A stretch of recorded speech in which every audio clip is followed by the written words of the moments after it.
আসসালামু আলাইকুম, সবাই কেমন আছেন? আমি আলহামদুলিল্লাহ ভালো আছি। এই ভিডিওটা হচ্ছে গত ৩ তারিখের ভিডিও। আমরা হচ্ছে কুষ্টিয়াতে আমার এক খালা শাশুড়ির বাসায় বেড়াতে গিয়েছিলাম। তো সেখান থেকে আমার এক ভাসুর মানিক ভাইয়া, সে ভাইয়া হচ্ছে আমাদেরকে নিয়ে লালন শাহ মাজার দেখাইতে নিয়ে আসছিল। আর লালন শাহ মাজারের নাম তো মোটামুটি সবাই শুনছেন। ওই যে লালন গীতির যে শিল্পী ছিলেন লালন শাহ, ওনার কবর এখানে আছে। আর ওনার পরবর্তীতে ওনার কাছ থেকে দীক্ষা নিয়ে যারা ওনার সহশিল্পী হিসেবে ছিলেন, তাদের কিছু কবর আছে এখানে। আর এটার পাশে হচ্ছে একটা অডিটোরিয়াম আছে। মূলত এখানে এখন জেনারেশনের যারা হচ্ছে লালনের ভক্ত হয়ে লালনের গানগুলো তারা গায়, তারা হচ্ছে এই অডিটোরিয়ামে বসে গান গান গায় এবং মানুষকে গান শোনায়। আর এই যে সাদা স্তম্ভ দেখতে পারতেছেন, এটার ভিতরেই হচ্ছে লালনের কবর, আর এটার বাইরে হচ্ছে ওনার ওনার সহশিল্পীদের কবর। তো এই যে আমরা ঢুকে সরাসরি হচ্ছে এই যে অডিটোরিয়ামের সামনে চলে আসলাম।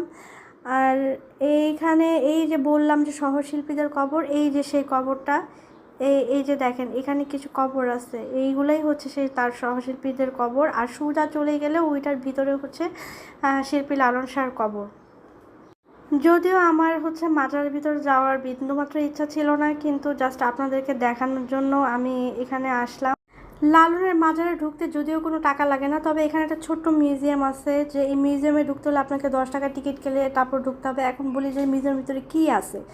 মিউজিয়ামের ভিতরে হচ্ছে লালন শাহর ব্যবহৃত যে জিনিসপত্রগুলো, সে জিনিসপত্র সামান্য কিছু এখানে সংরক্ষিত আছে। এই যেমন এই দরজাটা, উনি যে রুমে থাকতেন এই রুমে হয়তো বা এই দরজাটা ব্যবহৃত হইতো। আর এই যে মূর্তিটা, এই মূর্তিটা হচ্ছে কাঠের তৈরি। এটা হচ্ছে লালন শাহর চেহারার মতো মিল রেখে এই যে এই একজন শিল্পী জিনিসটা বানিয়েছিলেন।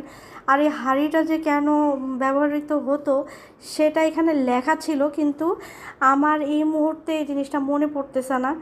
আর এখানে হচ্ছে কিছু চিত্রকল্প আছে, যেগুলো হচ্ছে বিভিন্ন সময় বিভিন্ন শিল্পীরা এঁকেছিলেন। তাদের মনের মধ্যে লালনের যে স্মৃতি ছিল বা তারা যে জিনিসটা কল্পনা করতেন সেটাই তারা তাদের চিত্রের মাধ্যমে ফুটিয়ে তুলেছিলেন, সেগুলোও এখানে সংরক্ষিত আছে।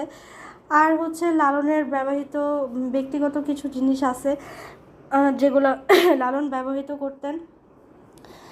আর এখানে আসলে যারা মানে বাংলার ঐতিহ্য জানতে চান তারা আসতে পারেন। এখানে আসলে লালনের এই ছোট্ট এই মাজার, অডিটোরিয়াম, শিল্পীরা ছাড়া আর এখানে দেখার মতো তেমন কিছু নেই। এটা হচ্ছে আমার অনেস্ট রিভিউ। যদি কেউ বাংলার ঐতিহ্য জানতে চান তাহলে আপনারা আসতে পারেন। আর এই যে ছবিগুলো হচ্ছে লালন শাহর সহশিল্পী যারা ছিলেন তাদের। আর হচ্ছে এখানে বলতে গেলে বলতে হয় যে এরা হচ্ছে অনেক আগেই মারা গিয়েছেন। আর এই চিত্রকল্পগুলো হচ্ছে যারা পরবর্তীতে এঁকেছেন তাদের চিত্রকল্পগুলো এখানে এনে এখানে রাখা হয়েছে। আর এগুলো হচ্ছে লালনের ব্যবহৃত একতারা, যেগুলো উনি ব্যবহার করতেন। আর এখানে আছে হচ্ছে লালনের একটা কি বলে এটাকে, হুক্কাদানি, যেটা হচ্ছে তামাক। এখানে তামাক ইউজ করতো উনি, হয়তো আগের যুগে তামাক ইউজ করতেন। আর এখানে হচ্ছে যে লালন ব্যবহৃত একটা পাত্র আছে, একটা মোমবাতি আছে, একটা চাবি আছে, হাতের বালা আছে, যেগুলো হয়তো মানে উনি ওই সময়ই ব্যবহার করতেন। আর হচ্ছে এখানে পানি খাওয়ার জন্য পাত্র আছে। এগুলো অনেক আগের যুগের। আর হচ্ছে এখানে আছে হচ্ছে ওনার ব্যবহৃত একজোড়া খড়ম। এখন বলবেন যে খড়ম আবার কী জিনিস, অনেকে খড়ম চেনে না। খড়ম হচ্ছে এই যে কাঠের তৈরি এরকম একটা পায়ে দেওয়ার। তো মিউজিয়াম থেকে বের হয়ে আমরা একটু অডিটোরিয়ামের ভিতরে গিয়েছিলাম। তো অডিটোরিয়ামের ভিতরে হচ্ছে শিল্পীরা খুব একজন ছিলেন না, বেশিরভাগ শিল্পীর অডিটোরিয়াম দোতলায় ছিলেন, কারণ হচ্ছে প্রশাসন থেকে লোক এসেছিল তাদের গান শুনতে। তো যে কারণে বেশিরভাগ শিল্পীরা এই দোতলায় হচ্ছে গানের পারফরমেন্স করতেছিলেন। তো আমরা নিচে কিছুক্ষণ দাঁড়িয়ে থেকে কিছু শিল্পীকে দেখতেছিলাম, ওখানে বসেছিল, তারা রেস্ট নিচ্ছিলেন। আর আমি হচ্ছে পুরোটা একটু ভিডিও করতেছিলাম। আর অন্য সময় হচ্ছে এখানে গানের জমজমাট আসর থাকে, এখানে পুরা ভরা থাকে শিল্পী দিয়ে এবং মানুষজন অনেক বেশি থাকে।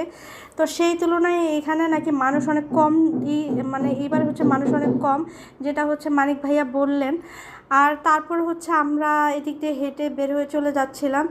আর আর বলতে গেলে এখানে আসলে এইটুকুই দেখা, তেমন কিছু না। তো লালন শাহ মাজারের বাইরে একটা জায়গা আছে যেখানে একটা খোলা মাঠ আছে, বিভিন্ন দোকানপাট আছে, আর হচ্ছে এখানে একটা পুকুর আছে ছোট। এই পুকুরে এসে তো চোখ ছানা বাড়া হয়ে গেছে, কারণ এখানে পুরোটা জুড়েই ছিল কচুরি পানা আর কচুরি পানার ফুল। দেখতে এত কিউট লাগতেছিল যে কি বলবো। যাই হোক, এই ছিল আমার 3 তারিখের ব্লগ। সবাই ভালো থাকবেন, আমাদের জন্য দোয়া করবেন। আল্লাহ হাফেজ।